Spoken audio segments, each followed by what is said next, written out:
السلام عليكم جماعة الخير. جيسبر خير لو ميساج يلقاكم بخير وعلى خير نتوما وفاميلكم صحابكم احبابكم كيما مداري كوا.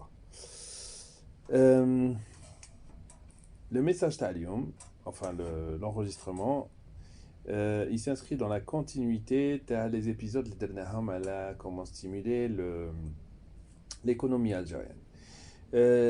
اليوم غادي نهضر على un outil qui est vraiment en vogue en ce moment, euh, je dis bien, nous aider à au moins réfléchir comment résoudre pas mal de choses, notamment la devise, mais pas que la devise. Donc c'est là où les nouvelles technologies qui sont en vogue. Donc nous, on va parler de crypto-monnaie. Il y a les cryptocurrencies. Donc, qu'est-ce qu'une crypto-monnaie? Donc, qu'est-ce qu'une crypto-monnaie? Donc, أنا ما غاديش ندخل لكم في التفاصيل المملة, mais plus نعطيكم les concepts de la crypto-monnaie, نعطيكم un peu les différentes crypto-monnaies qui existent sur le marché, ou libre à vous de poser des questions ou là vous vous renseignez par rapport aux crypto-monnaies parce que chaque jour il y a une nouvelle جديدة. Mais en règle générale, en fait, c'est des monnaies qui sont émises ou créées بدون ما تحتاج une banque centrale au milieu. Donc, on va dire que c'est une monnaie décentralisée. Elle est utilisable moyennant un système informatique décentralisé. Donc, comment ça fonctionne? Donc, la technologie qui se cache derrière. Donc, la technologie, il y a le blockchain. Le blockchain, c'est rien d'autre qu'une technologie ou un algorithme, si on préfère, de création, de stockage et de transactions distribuées et sécurisées, les crypto-monnaies.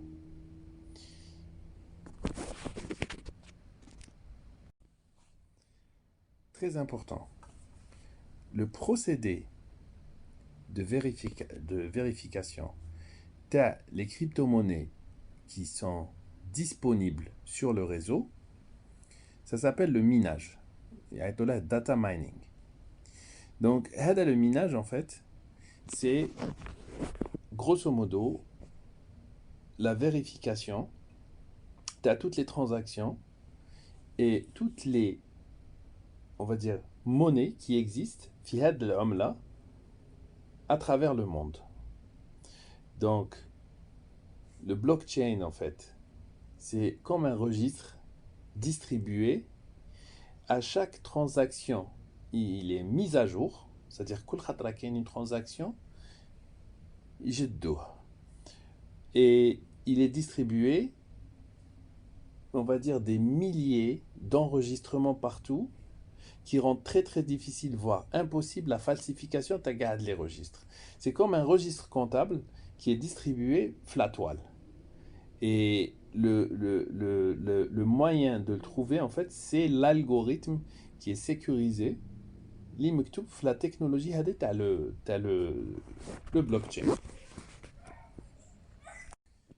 Donc, كاين اللي دخلوا في les crypto-monnaies وقت الغفلة, هربوا من زمان.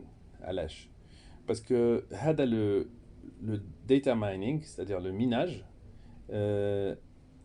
c'est le procédé de vérification, il est fait dans le cloud, c'est-à-dire tout le monde peut y participer. À partir du moment où vous mettez à la disposition du réseau votre puissance de calcul. Chacun dit le bokeh, à chaque fois où il vérifie et tu mets à jour en fait le registre, il khalsouk b'hadik la devise. Bon, principalement Bitcoin, parce que Bitcoin, en fait, c'est on va dire 70%, juste pour faciliter la communication, on a là Bitcoin, mais qu'il y a plusieurs devises. Donc, à chaque fois où on vérifie une transaction, il y a chouïa. Ou quand nous fait à l'avance, en fait, que le minage, sachant que les puissances de calcul elles sont améliorées, كل ما نفوتوا مع الوقت, Donc, تفهموا باللي كل 4 سنين en fait les frais de minage qui sont des frais de calcul et de l'électricité grosso modo ينقصوا de moitié. Donc là اليوم خلينا نقولوا juste pour être simple يخلصوك 1 dinar par transaction. Dans 4 ans, il y 50 centimes par transaction. Et dans 8 ans, il y 25 centimes par transaction. Etc. etc. Donc au début, c'était un business lucratif. دخل دراهم كبار. كاين اللي داروا minage ونعرف ناس داروا du minage et ils ont laissé en fait les bitcoins qu'ils avaient gagnés خلاوهم في l'ordinateur تاعهم ونساوهم.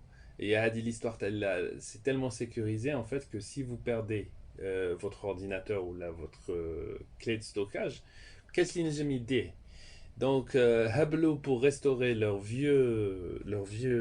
vieil ordinateur, parce qu'avant ça avait aucune valeur, on bat Bitcoin là 22 000 dollars la pièce. Il avait plusieurs bitcoins. Donc, Hubble, pour restaurer son ordinateur, on bat, il a récupéré beaucoup, beaucoup d'argent. Donc, هذه هي. Donc, il y a des sociétés qui sont spécialisées dans ça, parce que ça vaut beaucoup moins coût. C'est-à-dire, du minage, en fait, à moins d'avoir vraiment des parcs de calculateurs en fait, qui permettent de faire ça, c'est pas rentable. Il faut avec ou bien de l'électricité gratuite, et de préférence des endroits qui sont froids, parce que les calculs en fait ça génère beaucoup de chaleur, donc c'est principalement l'électricité à les ordinateurs et l'électricité à la climatisation. C'est pour ça que les plus gros centres de stockage de données et de minage en fait Google ils ont investi في la banquise في القطب الشمالي وكاين. Donc هذه هي. Donc là راكم تخمموا ديروا دراهم في هذه à moins d'avoir عندكم l'énergie solaire ولا l'énergie éolienne وما كاش اللي يشريها عليكم باسكو لا تبيعوها في السوق وغادي تدخلوا كثر دراهم من الدراهم تاع الميناج. دونك لا عندكم تريسينتي رايحه pensez au minage. Donc pour résumer, donc قلنا une crypto-monnaie c'est une technologie, c'est-à-dire le blockchain. Le blockchain, c'est, on va dire, l'intelligence qui va créer de la devise. À chaque fois où il y a une transaction, il y a un acteur اللي يدخل في المعادلة وهو le mineur, c'est-à-dire celui qui va vérifier la transaction. À chaque fois, il va vérifier, il va mettre à jour tous les registres qui contiennent les pièces, on va dire, le Bitcoin à travers le réseau. Et radizid un bloc, à la blockchain, radizid un bloc au niveau de la devise. Donc, hadiya, grosso modo. Donc, on a les avantages et les inconvénients de la monnaie virtuelle. Bon, souvent il y a des avantages qui peuvent être des inconvénients, et c'est justement elle a les aspects en fait les banques traditionnelles elles ont attaqué les monnaies virtuelles. Donc déjà avec la décentralisation. Donc la monnaie elle est décentralisée. Il y a un très faible coût de transaction. Donc à chaque fois où une transaction ça coûte pas très très cher. Si vous comparez avec une transaction Visa, ça coûte beaucoup plus cher. Draham, vous êtes les seuls propriétaires. C'est-à-dire, comme je حاطينهم في une banque. Alors, عندكم في l'ordinateur ou la clé USB ou le téléphone تاعكم. Mais en même temps, vous en êtes responsable. Donc, là, vous avez la clé avec les clés publiques et les clés privées. Il a ودرتهم ودرت دراهمك. Donc c'est un avantage et un inconvénient. نتوما تشوفوا كيفاش تشوفوها. La protection en fait. c'est une protection très fiable dans les données, aussi bien algorithmique. Après, même pas dit, il faut comparer les devises بيناتهم. كل واحد وعنده un algorithme donné. وتنجموا تشوفوا en fait la différence t'as les algorithmes. Mais généralement, c'est quelque chose de propriétaire. Même les hackers ما يقدوش يطردقوهم. Donc, c'est des monnaies qui sont très simples et très abordables. Mais l'inconvénient le kbir, les autres banques, c'est que niveau blanchiment d'argent, niveau criminel, on va dire, c'est une monnaie très utile. Grosso modo, un wallet, c'est-à-dire un portefeuille, téléphone taille. J'ai besoin de bouger 1 milliard de dollars d'un pays à un autre pays. Mais qu'on dira un transfert bancaire, j'aurai 1 milliard de questions. Si je prends des billets de banque, bon, par contre, c'est instantané. C'est-à-dire téléphone taille à Maya, où on a fait 1 milliard de dollars de téléphone taille, ou 1 million de dollars. Et je peux les utiliser au fur et à mesure n'importe où, je peux les transférer n'importe où, à n'importe quel moment, sans aucun problème, sans aucun contrôle. Mais ceci dit, les devises, elles sont, c'est-à-dire que l'ouahda ou عندها les spécificités تاعها. Elles ont été faites volontairement, parce qu'elles le permettent, volontairement pour l'anonymat. Ou كاين li تسمح لك tu traces. Donc, l'optique dans laquelle en fait je vois l'usage de la devise en tant que devise souveraine, c'est une optique où elle serait contrôlable. Et c'est possible, hein? C'est possible, elle serait contrôlable, traçable, elle a exactement où les coupures ou les émissions de la devise. Et donc voilà.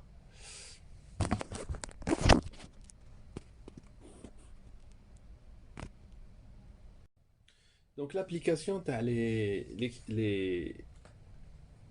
blockchains. L'application, elle est diverse. Donc, on a les crypto-monnaies. Donc, les monnaies, déjà, les monnaies traditionnelles, dinar, dollar ou l'euro, depuis elles ont été dépariées, en fait, le dhab, ou les métaux précieux, on ne sait plus, c'est-à-dire, on ne sait plus combien d'argent est imprimé. Et on sait très bien que la seule valeur, les devises, en fait, elle vient de la confiance la confiance qu'on a dans cette devise.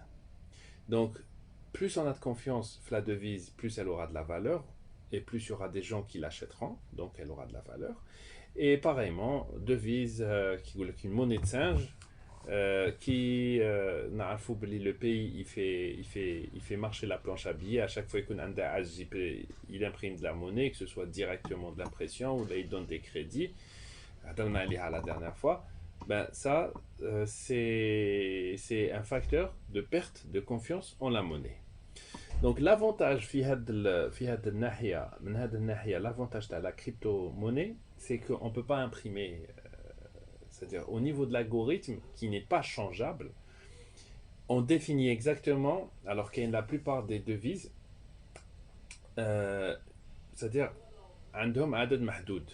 Donc ce qui fait la valeur de la devise, c'est la technologie qui est derrière et la rareté de la devise. Alors la plupart des devises, l'algorithme li mektoub, يقولوا par exemple chaque année on va ajouter 5% à la devise qui correspondrait éventuellement à l'inflation. Ça existe. Il suffit de voir les règles pour chaque devise, mais au moins l'avantage c'est que la machine la machine elle va appliquer à la lettre ce qui a été agréé préalablement. Donc, c'est un facteur de confiance. Donc, le contexte algérien, je pense que ça pourrait être une des solutions laquelle il faudrait vraiment penser sérieusement باش تكون شفافية باش نحطوا شفافية في la devise تاعنا et surtout pour arrêter كاع هادو les faux monnayeurs. C'est une possibilité مانيش ننصح نقول abandonnons le dinar algérien et créons une crypto-monnaie, mais c'est une piste. Mais sinon, en règle générale, en fait, la technologie des blockchains, en fait, elle n'est pas applicable que pour les monnaies, hein. Ça peut être utilisé pour des stockages de registres ou bien d'état civil ou la bzaf voilà, hein, vraiment c'est vraiment vaste comme domaine. Donc انا كنت باغي غير نفتح هذا الموضوع très intéressant parce que je réfléchis en même temps que je vous parle pour voir comment on pourrait appliquer éventuellement créer une crypto-monnaie souveraine qui serait gérée par la Banque centrale d'Algérie, la Banque d'Algérie, où les règles bénines melbedia, traçables, et بلا لينا هادي تاع التضخيم و كل شيء واضح من الأول. Toutes les transactions bénines, les transactions, on peut rajouter, on peut imposer le fait que pour pouvoir traiter dans cette devise, en fait, il faut disposer d'une carte d'identité nationale ou là d'un passeport. On peut déterminer certaines règles en fait qui évitent toute spéculation parce que tu vois le marché t'as les devises les crypto-monnaies الهبال شويه donc il y a une qui دخلوا في هذا le marché غير باش يديروا الدراهم. Donc il faut fermer la devise par rapport à la spéculation parce que sinon l'hebel qui va impacter le portefeuille تاع الناس اللي عايشه بهذه la devise. Donc faut faire attention à ça parce que c'est pas واحد ما يقدرش يستهزأ بها parce que كاين الناس اللي تعيش بها كاين الناس اللي غادي تخلص هاد الدراهم كاين الناس اللي تدخل عليها mais c'est le mal du siècle hein. Tu fous par exemple le riz, le blé, le pétrole. Il y a des gens qui l'utilisent pour manger. Mais malheureusement, c'est plus l'offre et la demande qui définit le prix du blé et du pétrole et du riz, mais c'est plus la spéculation. Wahad, il va jamais utiliser ça, ou là, il va jamais acheter ça, qui est en train de jouer les prix. ويشري ويبيع ويشري ويبيع باسكو هو يدير دراهم في هذه لي فلكتواسيون تاع les denrées alimentaires, les matières premières. Donc pour résumer, il y a plusieurs types de devises hadou. La plus répandue en fait c'est le Bitcoin, ça représente 60 à 70% des transactions. À peu près la capitalisation, si je ne me trompe pas, c'est... Enfin, elle change au quotidien, parce qu'il suffit que la valeur de Bitcoin تتبدل, mais la capitalisation تطلع وتهود, et c'est un peu faussé, hein. Parce que généralement, les créateurs de la devise, ils ont une grosse part. ما تعرفش شكون عنده كاع هاد les devises. Donc, le Bitcoin, en fait, c'est à peu près 300 milliards de dollars, quelque chose comme ça. Et la totale capitalisation, en fait, c'est à peu près 500 milliards de dollars. Donc après, il y a des devises qui sont connues, stables, avec l'Ethereum, avec le Ripple qui est très intéressant. Les banques qui donnent bzaf le Ripple, mais pas pour la devise, mais plus pour la technologie, parce qu'en fait, c'est une technologie très, très intéressante pour stocker les données clients, en fait. Avec la nano, c'est pas mal comme devise parce que elle demande pas de minage en fait, c'est qui a une proof of work ou qui a une proof of stake. Donc, il faut juste prouver en fait que tu as transacté en fait, plutôt que de prouver que, c'est-à-dire qu'il doit un algorithme pour vérifier les transactions. Et il y a énormément de devises, qui est l'afro. Alors l'afro, en fait, l'idée Shabab Zaf, mais, mais elle est pourrie, la devise. Parce qu'en fait, c'était censé, c'est un collectif de gens qui ont voulu créer une devise d'émancipation à l'Afrique, en fait, une devise commune, qui m'a braha Kadhafi. Sauf que c'est une ONG, la Suisse ou Gahatsuala, donc je vous laisse, je vous laisse imaginer en fait. C'est une autre manière de contrôler les Africains, Msakin. Donc voilà, je vous invite à voir le domaine, mais un conseil, parce que شفت بزاف ناس en fait دخلوا في هذا le marché. Euh, si vous êtes tenté à titre personnel en fait de rentrer dans ce marché-là, on a un conseil d'amis. Renseignez-vous bien. Et surtout, c'est un marché très volatile. Il bouge bzaf. Il bouge bzaf. Donc, un conseil, n'utilisez pas, ne spéculez pas sur un argent dont vous avez besoin. Parce qu'il n'y a rien de pire que de devoir vendre quand le marché va mal. تنجموا تقصروا فيها شوية mais ما تستعملوش دراهم اللي تحقوهم au quotidien parce que sinon vous risquez d'avoir de mauvaises surprises. Donc voilà, هذه هي la petite parenthèse. كنت باغي juste نفتح هذا الموضوع. بالك كاين اللي يعرفوا déjà ويعرفوا 1000 fois mieux que moi. Et n'hésitez pas à poser vos questions. Et je vous dis à très bientôt, Inch'Allah. Inch'Allah, ma tawulch alaykoum. Et salam alaikum. Faites attention à vous. Le Covid me zarra. Donc, attention, attention et attention. Talou fi rwahkoum. Et à très bientôt, Inch'Allah. Salam.